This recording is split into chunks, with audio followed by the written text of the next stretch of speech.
Seja muito bem-vindo à nossa Escola Bíblica Online. Nós adotamos a revista Compromisso, esta que se encontra em minhas mãos, da Convicção Editora, pertence à Convenção Batista Brasileira. Nós estamos na lição de número 5, falando sobre a temática A Provisão de Deus.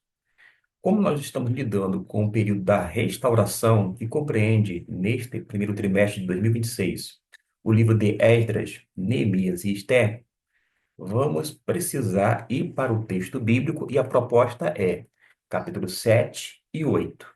Todavia, temos algumas informações importantes para a devida compreensão do texto que será analisado.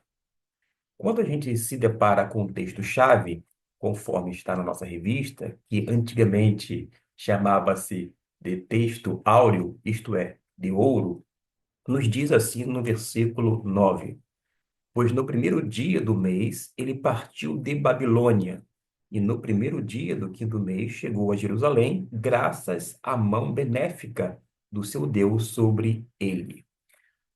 Primeiramente, é importante salientar que o que se encontra na Bíblia Sagrada não são mitos, são fatos reais, históricos. Não é à toa que, vez ou outra, você vai se deparar com várias informações relacionados a reis, isto é, personagens bíblicos reais que realmente existiram há datas, meses, anos, etc. e tal. De forma que a gente pode adentrar dentro desta palavra de Deus com essa perspectiva, com esse pressuposto de que nós não estamos lidando com algo mitológico no sentido de ser falso, fictício, pelo contrário, são fatos históricos que são comprovados, inclusive, pela própria história, quando não por meio de questões relacionadas à arqueologia, entre outras coisas. Mas a despeito destas coisas mencionadas, nós temos que observar que esse texto bíblico de Esdras tem que ser trabalhado da seguinte maneira, já que é capítulo 7 e 8.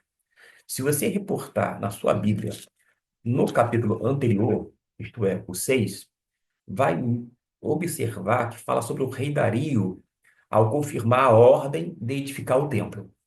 Do capítulo 6 até o capítulo 7, são passados mais ou menos 60 anos. Isto mesmo, 60 anos se passaram.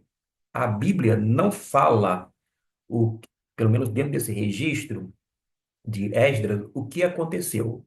Nós temos algumas informações, mas extras bíblicas, isto é, fora das escrituras. Nós temos realmente informações históricas importantíssimas, mas nós não vamos trabalhar nesse momento, porque não é o objetivo deste vídeo, até mesmo para não se tornar muito longo.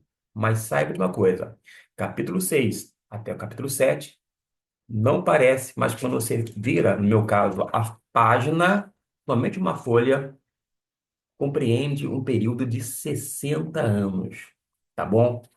Feita essa observação, a gente vai olhar para o texto bíblico, não para a revista que está sendo projetada, mas a gente vai olhar para esse texto e vai observar que do capítulo 7, do versículo 1 até o 26, está na terceira pessoa, indicando que o escriba é outro. Já no versículo 27 em diante, volta para o emprego na primeira pessoa. Não tem como fazer uma leitura cuidadosa e não bater os olhos, porque isto nos chama a atenção. De modo que eu peço que vocês não venham se deter apenas nesse pormenor, mas passe, quem sabe, a partir de hoje, a observar várias coisas. Em qual pessoa está sendo escrito o texto dentro daquela narrativa? Aliás, a gente precisa compreender também os gêneros literários, a fim de ter uma interpretação adequada de acordo com aquilo que foi escrito por cada um dos escritores, tanto no Antigo Testamento quanto no Novo Testamento. Feito estas observações, eu quero adentrar nessa questão reflexiva. Nós somos seres pensantes. Nós precisamos realmente pensar não como meros pensadores, isto é, livres pensadores, mas como pensadores cativos a palavra de Deus. Muita gente pensa a partir das suas ideias, de várias questões relacionadas, mas nós precisamos estar atrelados, isto é, preso ao texto bíblico. E a nossa mente tem que ser formatada a partir das Escrituras, para que a gente tenha, por exemplo, um conceito cristão. A maneira de ver o mundo tem que ser dentro dessa perspectiva cristã. Por mais que a gente se valha de alguns recursos importantes para interpretar a Bíblia, mas nós não podemos começar a ler as Escrituras a partir de um viés ideológico, sociológico, psicológico e etc. e tal. Por quê? Porque trata-se de um documento de fé, uma referência tanto ao Antigo quanto ao Novo Testamento, de cunho teológico. É um livro religioso. É dentro dessa perspectiva. Da mesma forma, se você for para Gênesis e tentar fazer uma leitura com base nas informações científicas, em todos esses dados, conhecimentos atuais, você vai realmente ter dificuldade de compreender o que o autor do livro de Gênesis, seja os demais livros, estão falando, porque não tem uma perspectiva científica, tampouco sociológica, psicológica, e etc. e tal. E qual foi a última vez que você precisou depender completamente de alguém ou de algo? É bom que se diga que todos nós somos dependentes de Deus e, em relação a esse plano humano, nós somos interdependentes, precisamos uns dos outros. Na igreja, o pastor precisa de ovelhas, as ovelhas precisam do pastor. E tanto o pastor quanto as ovelhas precisam do sumo pastor, que é Cristo Jesus. A gente tem que ter esta mentalidade, porque nós verificamos isto na Bíblia Sagrada. Nós precisamos uns dos outros. Mas nos capítulos 7 e 8, que é o objeto de estudo, digamos assim, desta proposta por meio deste vídeo, é mostrar que nós aprendemos que, naquele período, eles foram levados a visualizar o quê? A fidelidade de Deus. Não basta dizer que Deus é fiel. A gente precisa também conceber que dentro dessa fidelidade está a proteção, a provisão, o cuidado e, principalmente, a relação direta com a Escritura Sagrada, uma referência à palavra de Deus. É importante, sim, saber que ele é fiel. Você pode colocar, de repente, um adesivo no seu carro. Deus é fiel. É como chover no molhado. A Bíblia já diz isso algumas vezes em o Antigo Testamento e Novo Testamento. Mas a pergunta que nós, seres humanos, precisamos fazer é: nós somos fiéis a Deus? Fiéis à sua palavra, à doutrina? Porque nós temos que guardar a doutrina em nosso coração. A doutrina deve iluminar a nossa mente, tem que aquecer o nosso coração. A doutrina cristã, essa sã doutrina, conforme o apóstolo Paulo nos ensina e fala a respeito dela. Mas a gente começa a visualizar tanto a fidelidade de Deus quanto a provisão de Deus. Vocês podem se reportar a um texto do Antigo Testamento que diz que as misericórdias do Senhor se renova a cada amanhecer. Grande é a tua fidelidade, diz a palavra dele. A fidelidade de Deus é enorme, é grandiosa, é imensurável. E estes capítulos 7 e 8 de Esdras vai mostrar justamente o retorno de Esdras e de um grupo de israelitas do exílio da Babilônia para Jerusalém. Jerusalém está desolada, arrasada, muros destruídos. A gente vai ver isso depois em Neemias. Uma situação caótica. Nós vamos constatar também com base no livro de Esther. Mas o próprio Esdras se deparou com uma situação muito complicada. A perda da identidade do povo de Deus. E quando o povo de Deus perde a identidade, se parece, por exemplo, com seu guru religioso. Mas quanto mais parecido com seu guru religioso, menos com Jesus. Porque Jesus não é apenas humano, um ser humano sem pecado, mas Jesus é Deus. E como tal, a igreja dele tem que ser parecida com ele e tem que seguir as orientações, as doutrinas de Cristo, não as doutrinas feitas por homens. Quantas questões são feitas nos dias atuais, quantas invenções, tudo em nome de Deus para fazer com que a obra divina venha a ter um avanço, quando na verdade não dá a devida atenção para aquilo que já está estipulado na palavra de Deus. Não é à toa que nós estamos no ambiente de escola bíblica dominical. E a gente vai observar que Esdras está num momento crucial na restauração espiritual e física de Israel, em que se destaca a dependência total de Deus como um princípio fundamental para a jornada. Este princípio é o mesmo nos dias atuais. Nós nos deparamos com uma situação tênue, isto é, muito delicada, degradação moral, esfriamento espiritual, distanciamento da palavra de Deus, enfim, uma situação similar à de Esdras, mas com as diferenças, uma questão contextual, histórica, etc. e tal.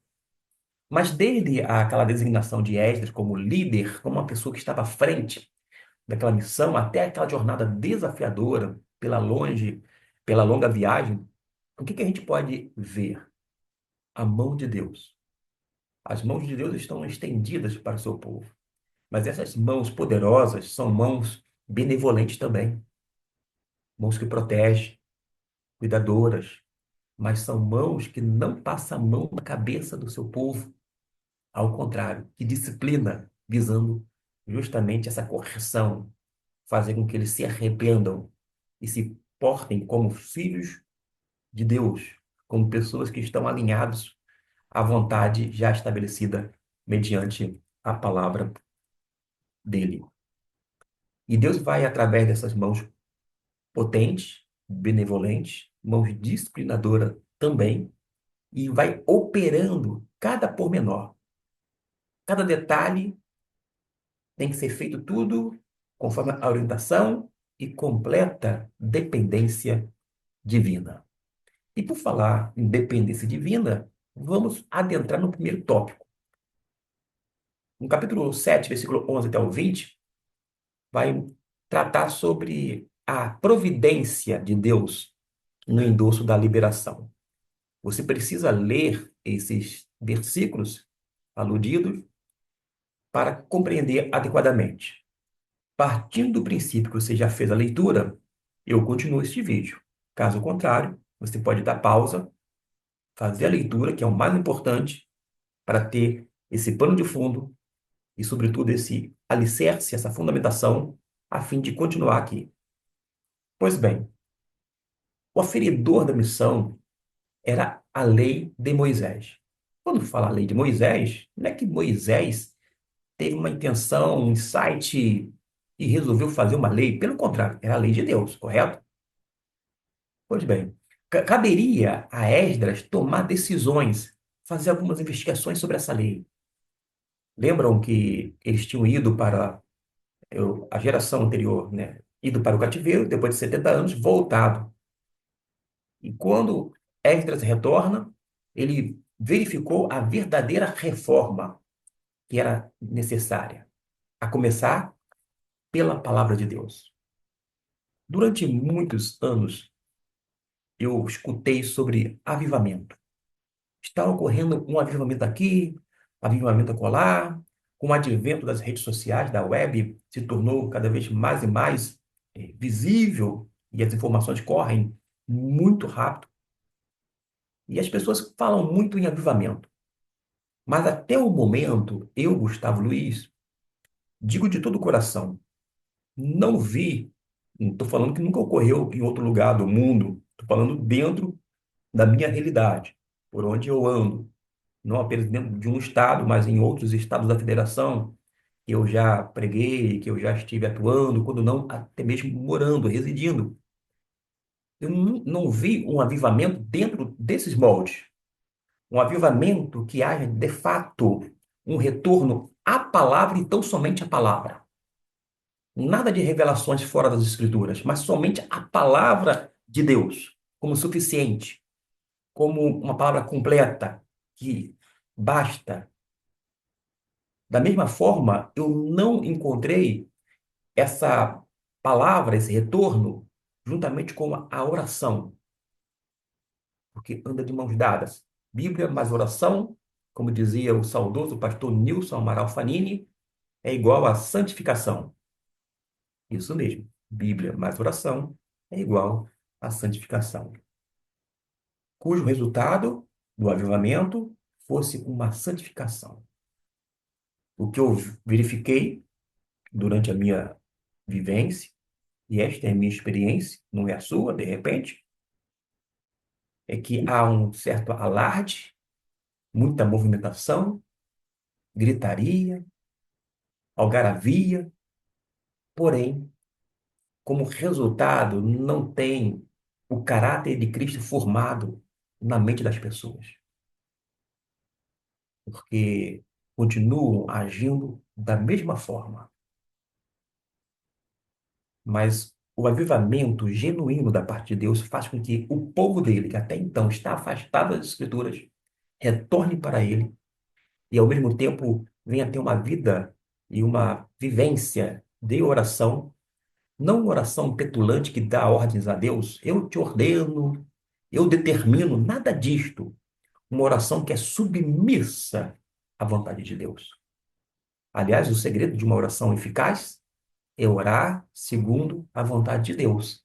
É o que se encontra lá na carta joanina, uma referência à primeira epístola de João. Está bem próximo ali à carta de Judas e Apocalipse, no finalzinho do Novo Testamento. Mas a verdadeira reforma vai começar na palavra aplicada aos corações dos homens. Em relação ao coração, é por demais enganoso, mas a palavra de Deus é segura. A revista, ela encontra-se como um auxílio, mas muitas vezes não é suficiente. Daí a gente recorre a outros materiais, faz pesquisas, estudos, medita, faz com que todo aquele conhecimento acumulado durante anos e anos de estudo, dedicação, etc. e tal, venha à tona e a fim de a gente fazer aquele filtro, verificar desde texto e contexto, mas as questões gramaticais, textuais, etc. e tal. Ou seja, a semelhança de Esdras, nós somos chamados pelo Senhor. É o que nós aprendemos com a palavra de Deus. Mas dentro deste primeiro tópico, a respeito da provisão divina, que é maravilhosa, porque a graça de Deus é abundante, e desde o Antigo Testamento nós temos observado um Deus gracioso, porque é uma certa dicotomia falsa. O Deus do Antigo Testamento é mau, é ruim, mas o Deus do Novo Testamento é outro, porque é muito bondoso. Pelo contrário, a gente vai ver o tempo inteiro falando sobre graça, a benevolência, a generosidade, a provisão, o amor, o cuidado. Acontece que os homens que dão as costas para Deus têm resultados desastrosos pelas suas más escolhas e depois fica dizendo que Deus que é ruim, porque Deus disciplina e Deus disciplina o filho que ama. Então, essa disciplina, essa correção é um indício positivo, é resultado do amor de Deus, não de uma ação arbitrária. Mas, nesse versículo 18, nós vamos observar que temos duas importantes lições. Qual é a primeira que o autor destacou? É que os recursos não são pessoais e devem ser, ou deveriam ser gastos segundo o consenso dos irmãos. A segunda, conforme a vontade de Deus. E ele vai prosseguir. Os recursos dados por Deus não devem ser esbanjados. Lembram da multiplicação dos pães e peixes? Sobraram 12 cestos e não foram deixados aos léus. Pelo contrário, foram recolhidos, porque não poderiam ser desperdiçados. Voltando aqui, conforme nosso próprio coração, mas gastos segundo a vontade de Deus, ao invés de palavra gastos, eu colocaria mais investidos, fazer essa aplicação. esse investimento segundo a vontade de Deus. E para saber a vontade de Deus, a gente não precisa correr atrás dela, buscar em outro lugar. Nós precisamos tão somente ler a palavra de Deus e constatar a verdade dele já devidamente revelada. A não ser a não observância desses princípios tem provocado muitas dificuldades, muitos sofrimentos, coisas realmente terríveis. Quando a gente vai para o segundo tópico, vai falar sobre algo relacionado ao decreto real, que vai confirmar a providência divina.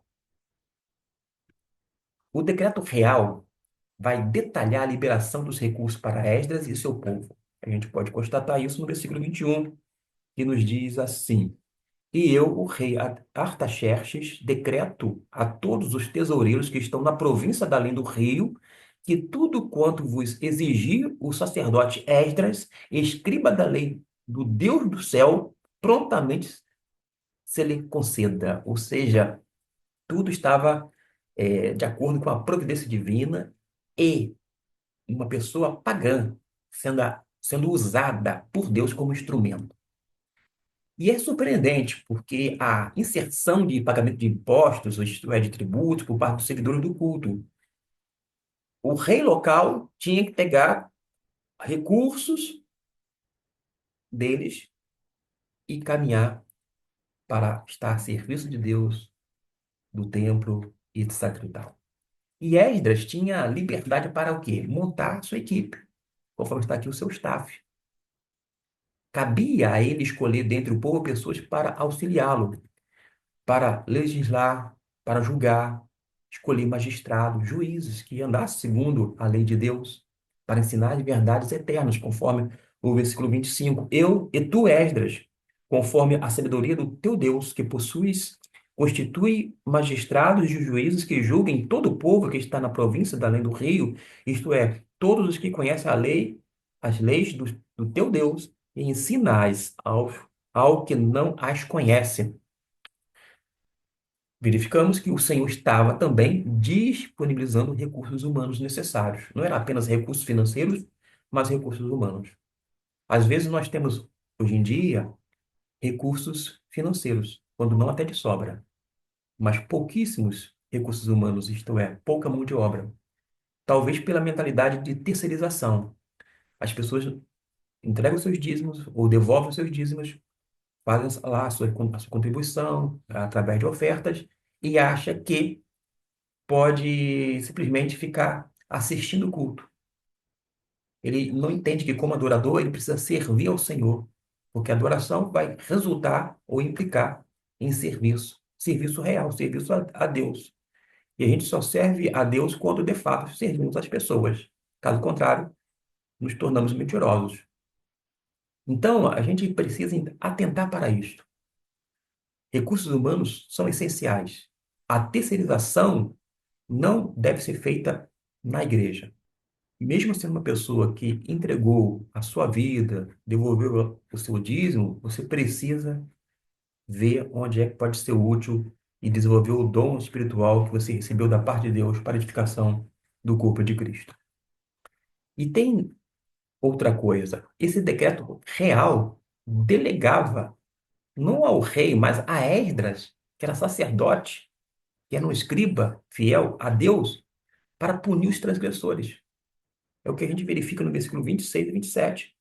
E todo aquele que não observar a lei do teu Deus e a lei do rei com zelo, se lhe execute a justiça, quer seja a morte, a pena de morte, literalmente, quer desterro, quer confiscação de bens, quer prisão. Bendito seja o Senhor Deus de nossos pais, que pôs no coração do rei este desejo de ornar a casa do Senhor, que está em Jerusalém.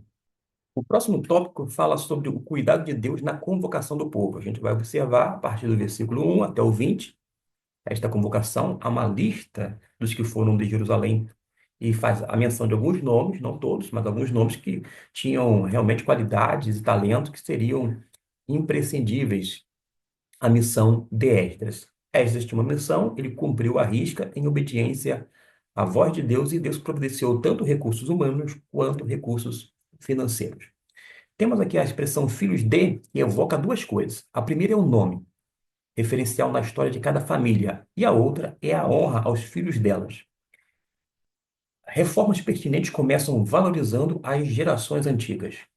Nós, como parte do povo de Deus, no arraial chamado Batista, precisaríamos honrar o legado deixado pelos nossos líderes espirituais, pelos nossos irmãos. Mas muitas vezes nós, no afã de fazermos a igreja avançar, progredir, utilizamos expedientes que não são cristãos na sua essência. E achamos que os fins justificam os meios, quando na verdade não procede tal coisa. E a gente quer fazer as coisas da nossa maneira, segundo o nosso bel prazer, segundo o nosso capricho, ignorando completamente não apenas aquilo que Deus já revelou em sua palavra, mas até mesmo o que outros fizeram no passado, com dedicação, sinceridade, e quando não, debaixo da direção de Deus. E achamos que nós temos uma agenda muito melhor, não apenas para o nosso tempo, mas que nós sabemos muito mais do que os outros, quando na verdade nós precisamos ouvir os mais velhos, os mais experientes e, sobretudo, estar realmente apegado a esse legado que nos foi deixado e assumir a responsabilidade, além do privilégio de dar uma continuidade. A denominação batista, por exemplo, não surgiu a partir deste. Eu não tenho o direito de mudar a identidade do povo batista, porque eu acho que deveria ser de uma forma ou de outra, isto é, um pouco diferente, só porque eu penso. A minha opinião não serve como aferidor, uma medida para que as pessoas venham agir conforme eu penso, ou eu acho. Mas nós temos que entender que, como povo batista, nós temos uma declaração doutrinária da CBB. Todo pastor, quando ele consagra-se, isto é, tem o ato de consagração após o concílio, ele assina um termo dizendo que ele concorda plenamente que o texto da declaração doutrinária da Comissão Batista Brasileira é um documento fiel em termos de interpretação. É um documento que indica o que nós cremos. Mas parece que alguns, depois de estarem no ministério, ignoram ou rasgam completamente essa declaração e continuam numa igreja batista, mas de batista só tem o nome. Práticas outras que não são nossas, tampouco bíblicas, que estão sendo promovidas, divulgadas de uma forma muito rápida, veloz, principalmente pelas redes sociais, mas, repito, não tem sustentação escriturística e não teria, em tese, legitimidade, porque o fato de uma pessoa ser um pastor batista não lhe dá o direito de fazer qualquer coisa. Ele não tem que seguir o que está na sua cabeça. Ele tem que ser fiel às Escrituras e leal à pessoa de Jesus. Nenhum pastor tem o direito de mudar as coisas porque ele acha que tem que ser da forma dele. Mas o pastor, ele deve submeter-se às Escrituras Sagradas e orientar o povo a permanecer nela. Mas temos que ter respeito, segundo o autor, gratidão à geração anterior, que são elementos aglutinadores e consolidadores para que tenham uma grande missão. A expressão, então, passareis em revista ao povo, capítulo 8, versículo 15, quer dizer que Esdras examinou o povo com cuidado e percebeu que faltava algo. O que faltava? A falta dos levitas e dos demais servos do templo. É um contratempo revelador. Faltava naquele período o quê? Levitas, pessoas para trabalhar no templo. Levitas, meus irmãos, eles são importantes dentro daquela perspectiva do Antigo Testamento. Enquanto o templo funcionava e existia. Hoje, em o Novo Testamento, nós não temos mais levitas. Nós não temos mais sacerdotes nos moldes do Antigo Testamento. Porque todos nós podemos e devemos ir diretamente a Deus. Porque o véu se rasgou de alto a baixo. Não há necessidade de ninguém interceder por nós como um acesso único e direto a Deus. Nós temos acesso direto a Deus. E dessa compreensão tem uma doutrina chamada o sacerdócio do crente. Todos nós podemos ir a Deus e falar com Ele, comungarmos com Ele, etc. e tal. E a gente pode não mais oferecer sacrifícios que seriam mortos, mas o nosso corpo. Mas não é o corpo em si, a nossa mente. a nossa alma, o nosso coração, todo o nosso ser a Deus, como sacrifício vivo, santo e agradável ao Senhor, dia após dia. É revelador esse contratempo que ele menciona, porque hoje em dia existem algumas pessoas que estão à frente de igrejas batistas que não promovem mais a consagração de diáconos. Nós vamos observar na Bíblia que os diáconos foram é, instituídos por Deus por causa de algumas necessidades. As necessidades estão lá estabelecidas no livro de Atos dos Apóstolos e há recomendações, pelo menos duas vezes em o Novo Testamento, mais adiante, pelo apóstolo Paulo falando de uma forma muito clara, específica sobre os diáconos. Acontece que algumas pessoas que estão à frente das igrejas não consagram mais diáconos. E nós aprendemos que nas igrejas batistas existem dois oficiais, pastores e diáconos. Ambos têm distinções funcionais, responsabilidades diferenciadas, mas são serviços que se completam. Os pastores têm que andar de mãos dadas com seus diáconos. Os diáconos precisam andar alinhado com seu pastor.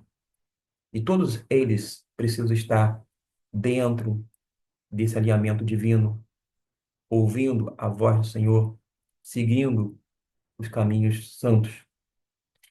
Então, não chega a ser uma denúncia, mas é uma constatação muito triste.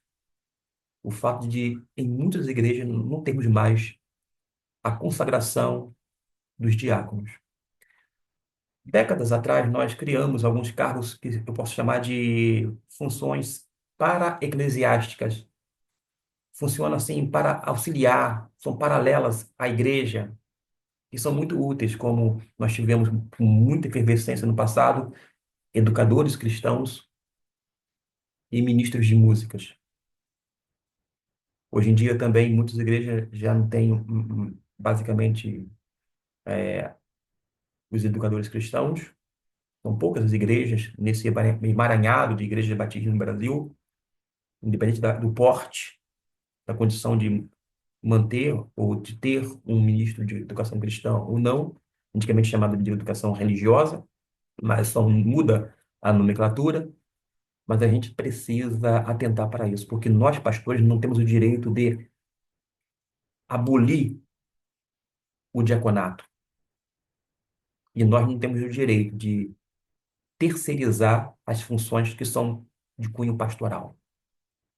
O que a gente vê são ações desmedidas que vão de encontro à Bíblia, devidamente interpretada, entendida, e também aos nossos costumes.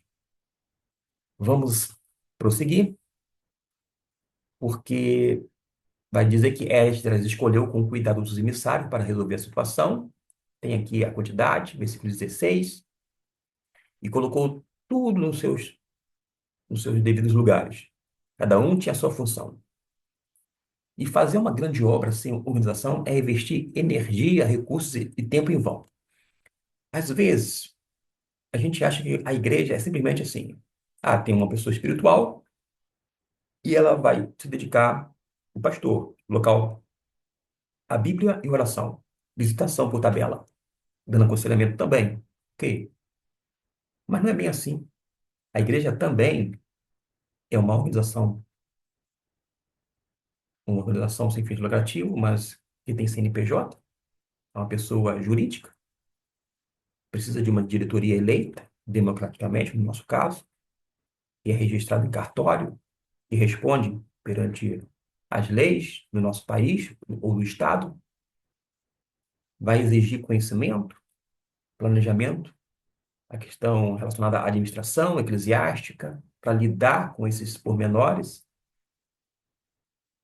é preciso não apenas conhecimento bíblico, tem que ser apto para ensinar a Bíblia, ter uma vida irrepreensível, mas também noções jurídicas, administrativas, para que possa fazer planejamento, para que possa organizar.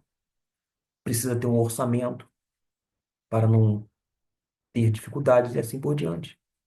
Mas a gente aprende na prática, porque às vezes é feito. Eu, quando era seminarista, era convidado e olhava aquela igreja e pensava comigo mesmo: ah, se eu fosse pastor dessa igreja, eu mudaria aquilo, de repente tiraria aquilo do lugar, colocaria ali. Ah, se eu fosse pastor.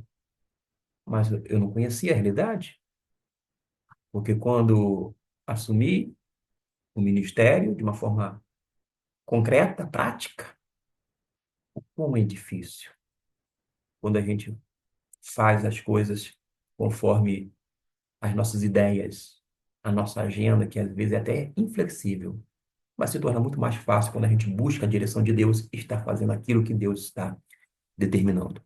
E o texto vai nos revelar a preocupação de Esdras em designar pessoas certas. Você, meu irmão, é responsável pelo dom que Deus lhe deu. Não peça dom a Deus em oração, em absoluto. Não faça tal coisa. Veja, identifique o dom que você já recebeu. Porque a Bíblia diz lá, em 1 Coríntios, capítulo 12, versículo 7, que a manifestação do Espírito é dada a cada um. Cada crente tem pelo menos um dom. Precisa identificar esse dom, saber esse dom e exercê-lo para a edificação da igreja. Desenvolver. O saudoso Russell Shedd dizia que nós podemos fazer a chamada regulamentação, regulamentar. Se você tem o dom de ensino, você tem que fazer com dedicação, com esmero, que vai exigir planejamento, organização, disciplina, meta, objetivo, e etc. e tal. Oração, sobretudo, para desenvolver um ministério espiritual. É um serviço real, visando as pessoas, a edificação delas. Mas você é responsável pelo dom que você recebeu, não pelo dom que Deus deu aos outros. Agora, se você está numa função que cabe a orientação, a exortação, exorte a igreja, exorte o irmão, para que tudo venha redundar para a edificação da mesma, mas também para a glória de Deus. A gente vai ver a boa mão da parte do Senhor e o próprio Deus é quem traz ministro para a sua casa e cabe à igreja se disponibilizar. Essa parte aqui da revista não chega a ser uma denúncia da minha parte, mas eu tenho uma certa vivência no meio evangélico, de uma forma mais específica no Arraial Batista. Eu já participei de algumas, inclusive, que é como candidato ao ministério pastoral de uma igreja, de sucessões pastorais inúmeras.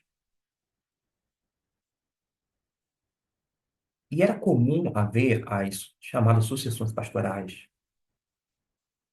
A igreja tinha uma comissão específica que levava aquele perfil do obreiro para a igreja, etc e tal, nome, a igreja conhecia esses possíveis pastores, que eram candidatos ao ministério pastoral daquela igreja local.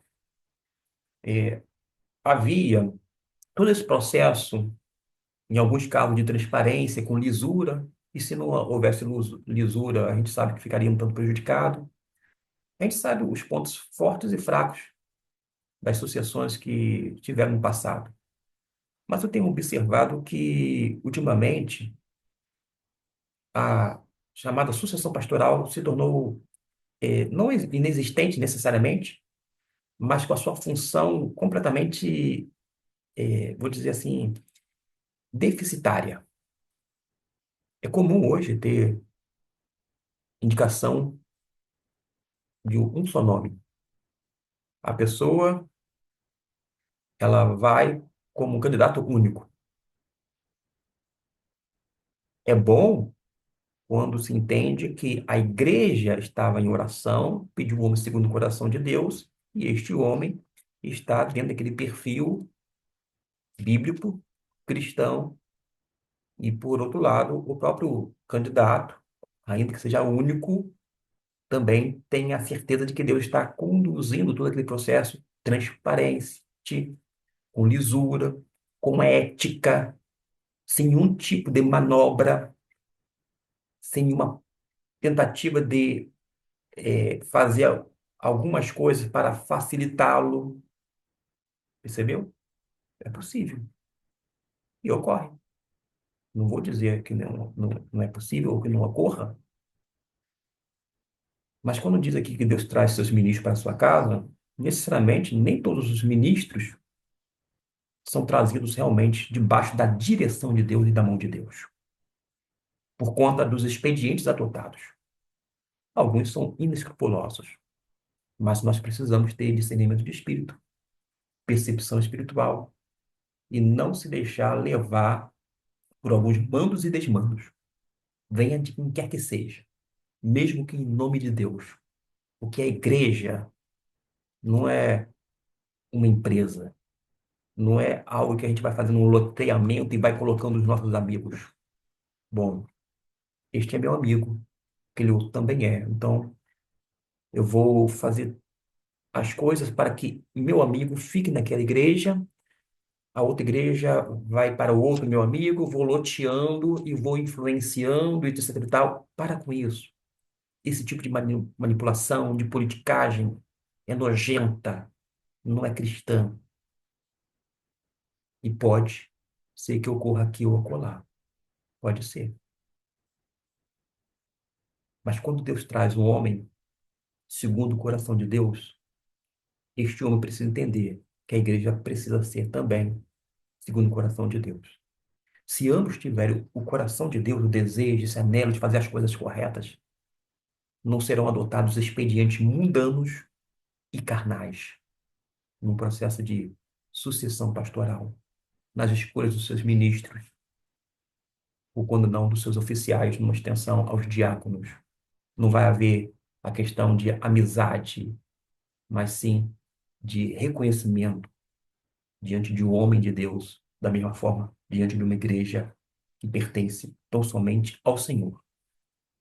Porque a igreja precisa ser parecida com Jesus, ser regida pelas leis de Jesus e andar com Cristo. Um outro tópico, a providência divina e o início da restauração espiritual. Ele convocou o seu povo a orar, jejuar, humilhar-se e pedir segurança para eles e seus filhos no caminho que iam seguir. Aprendemos nesse contexto que não somos suficientes para nos guardar em nossos caminhos. A sinceridade de Esdras, nos versículos 22, demonstra que ele convenceu o rei a respeito da segurança que há em Deus. Vamos fazer a leitura do versículo 22, que diz assim: Pois tive vergonha de pedir ao rei uma escolta de soldados e cavaleiros para nos defenderem do inimigo pelo caminho, porquanto havíamos dito ao rei: a mão do nosso Deus é sobre todos os que o buscam. Que coisa linda! A mão do nosso Deus é sobre todos os que o buscam para o bem deles, mas o seu poder e a sua ira estão contra todos os que o deixam. Aí no versículo 23 vai dizer que nós jejuamos e pedimos isso ao nosso Deus, e ele atendeu às nossas orações.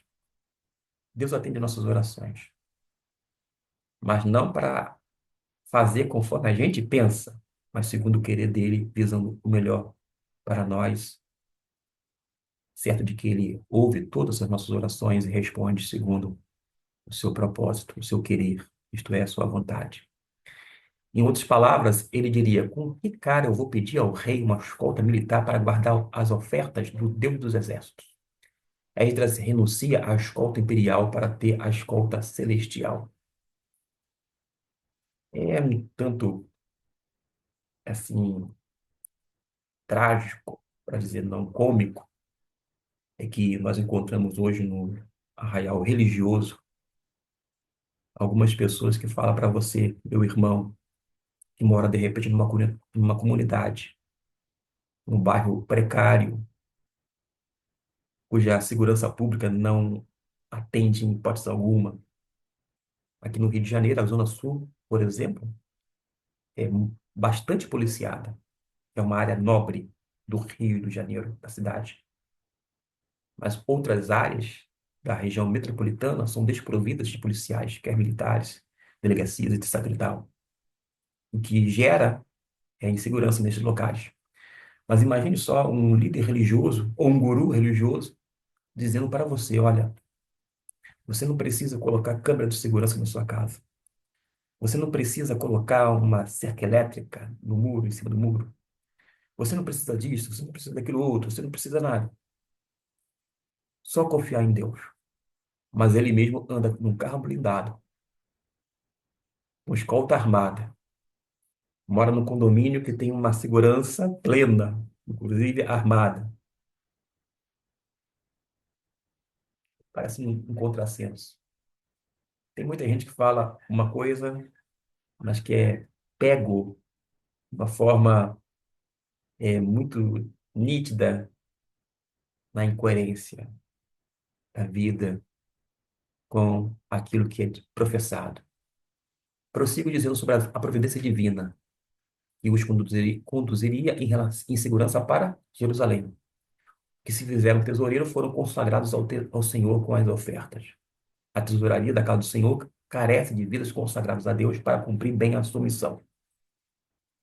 Nas igrejas batistas é de praxe ter várias pessoas, e não apenas um, não atuando necessariamente como tesoureiro, mas pessoas que vai fazer a conferência, etc e tal. Tem esse processo muito bom, muito positivo, porque numa igreja batista, devido à forma congregacional e o seu governo faz com que há uma prestação de contas. Agora, os tesoureiros, os pastores, quem lida com a administração da igreja, que envolve recursos financeiros, precisa entender que precisa fazer consulta a Deus sempre. Porque às vezes nós temos muitos planos, mas não consultamos a vontade de Deus, os planos de Deus para aquela igreja local.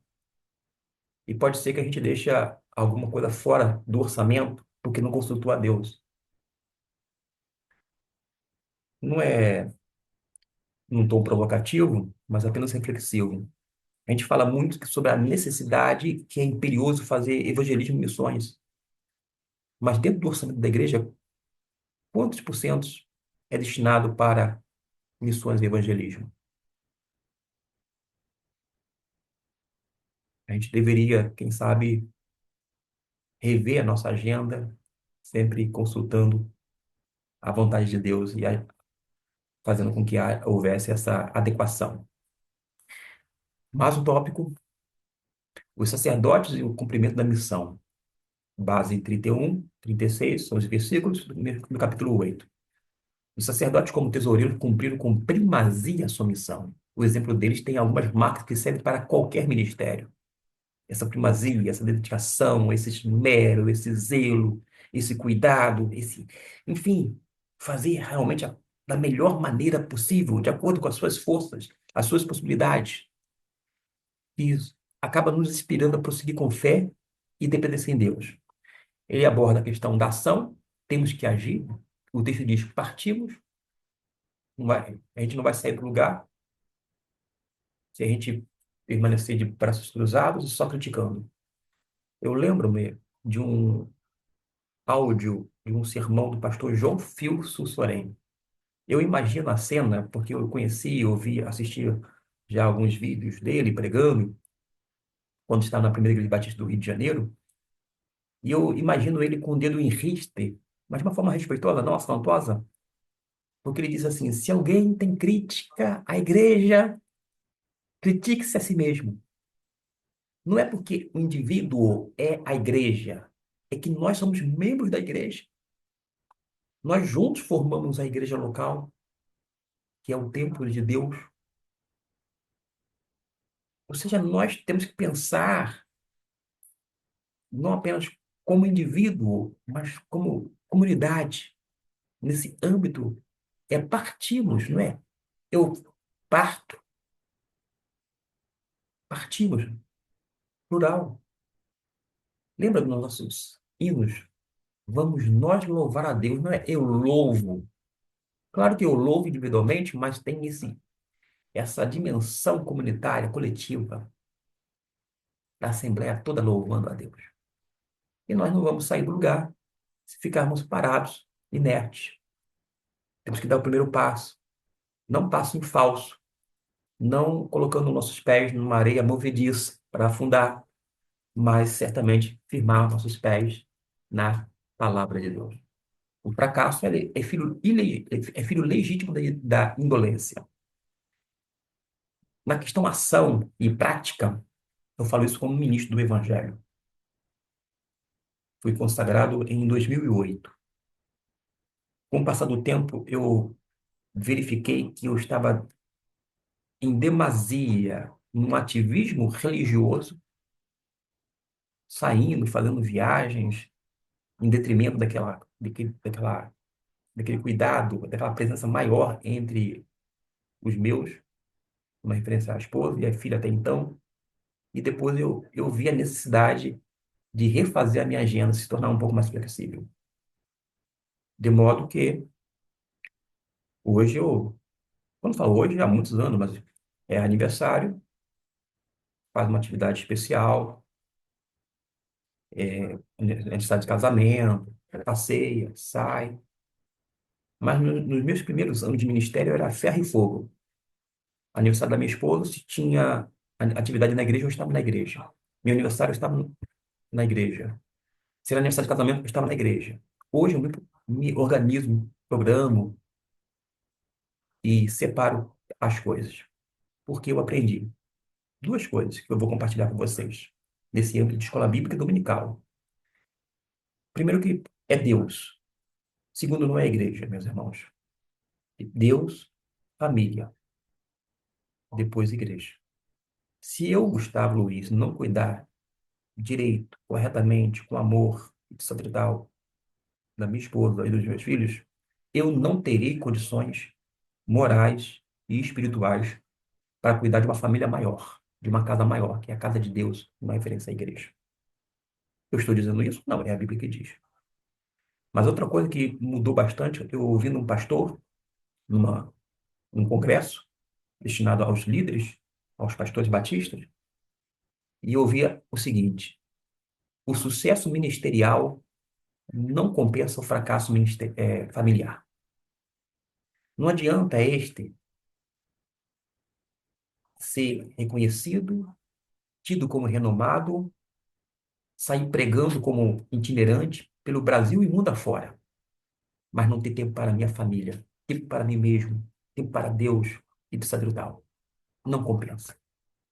Eu prefiro ter uma agenda mais reduzida, onde eu tenha tempo de dedicar, claro, a Deus, nesse cunho devocional, nessa vivência, nessa comunhão, mas também investir tempo com o meu cônjuge, com a minha família, incluindo, no caso agora, dois filhos.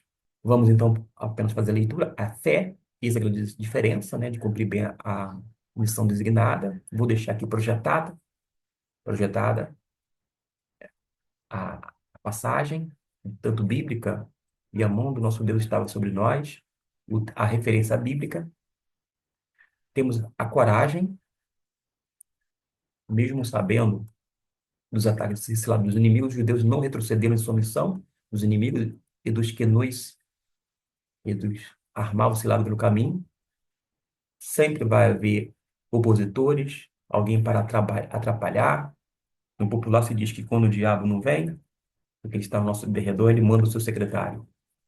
E às vezes são algumas pessoas que atuam como agentes infernais, só para tirar não apenas nossa paciência, para nos aborrecer, para fazer com que haja prejuízo, não apenas à nossa vida, mas também à imagem da igreja, de Cristo.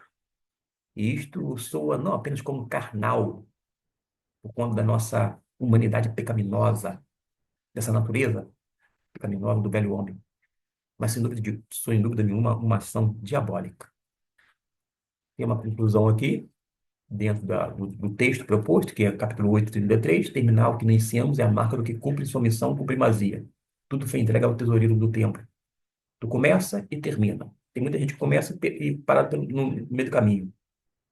Mas é importante começar bem e terminar bem. E se começou não tão bem, não se desespere. Busque a direção a Deus. Ele restaura, coloca você nos trilhos e você continua para terminar a sua jornada de uma forma correta. Transparência, falando aqui sobre algumas transparências, não vou adentrar mais sobre o item, mas deixo aqui só para que você tenha noção e faça a leitura, depois dando uma pausa no vídeo. A questão relacionada ao culto, porque a missão se completa no culto que se oferece ao Senhor nosso Deus, está aqui a referência de Romanos capítulo 12, versículo 1. Justamente o que eu já falei sobre entregar nosso corpo como sacrifício vivo, santo e agradável ao Senhor. E a conclusão é esta aqui, no capítulo 7 e 8, que vai mostrar que quando Deus chama o seu povo para uma missão, ele provê todos os recursos necessários para cumprir o que ele ordena. Lembra a temática? A provisão de Deus? Lembra também do que foi dito? A provisão, toda a tratativa em relação ao recurso financeiro quanto ao recurso humano? É isto que a gente se deparou com o texto de Esdras 7 e 8, mostrando que Deus é fiel. Deus é fiel e ele não muda. Agora a pergunta é: você é fiel a Deus? Se você não é fiel ao seu cônjuge, você não vai ser fiel a Deus, porque se você não é fiel com quem vê, você acha que você vai ser fiel com quem não vê? Da mesma forma, Jesus disse: se você não é fiel nas pequenas coisas, você vai ser fiel nas grandes coisas? A resposta é não. Aí gera em nós um momento de reflexão para uma assimilação, internalizar, a fim de colocar em prática. Porque Deus supre as necessidades práticas, mas também tanto espirituais quanto de outras áreas da nossa vida. E assim como Esdras, o povo confiou completamente no Senhor. Para quê? Para a sua jornada, para a sua caminhada. E somos chamados a viver nessa mesma dependência, na caminhada diária. Esta é outra parte integrante, é agora um recurso que nós temos para a nossa aprendizagem, uma verificação de aprendizagem, para promover uma atividade que é essencial. Por mim, eu aplicava atividades e até mesmo provas em todas as salas de aula da Escola Bíblica Dominical. Mas como a escola da EBD, a escola não tem, assim, às vezes, a mesma perspectiva, essa verificação aqui de aprendizagem, um desafio, que é a caminhada da dependência. Tem a questão aqui, só vou deixar projetado para que você possa fazer a leitura, tanto da caminhada da reflexiva, o registro de, de experiência e as lições aprendidas sobre a dependência divina e, por fim, esse desafio, o compartilhamento. Compartilhamento. Se tiver em grupo, compartilhe suas experiências e fortalecer a fé uns aos outros. Não apenas em grupo, mas quem sabe fora da IBD, em qualquer lugar que você estiver. Deus abençoe e até o nosso próximo vídeo.